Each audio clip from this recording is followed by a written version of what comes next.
ආයි බෝවන් අද අපි ගියා කෑම කටයක්ද කැෆේ එකක්ද මොකක්ද ඔන්නෝම අලුතෙන් දාපු එකක් මාතර හොයාගෙන මේ පොදිය පොලිසිය කීල්ස් එක BOC එක ඔය ඔක්කොම පහු කරගෙන ගියාට පස්සේ තමයි ලොකේෂන් එක හම්බෙන්නේ සෙන්ට් තෝමස් එකේ ඉස්කෝලේ පිටිපස්සේ කොහමරි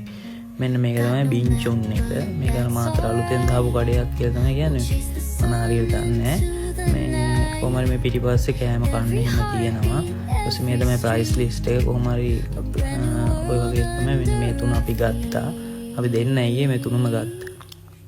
ඊට පස්සේ අපි මේ යන්න පිටත් වුණා අපේ පාල බීල ඔක්කොම සෑහෙන වෙලා හිටියා කොහොමද ඊපස්සේ මේ මෙන්න මෙතන මේ වගේ තැනක් තමයි ලොකේෂන් එක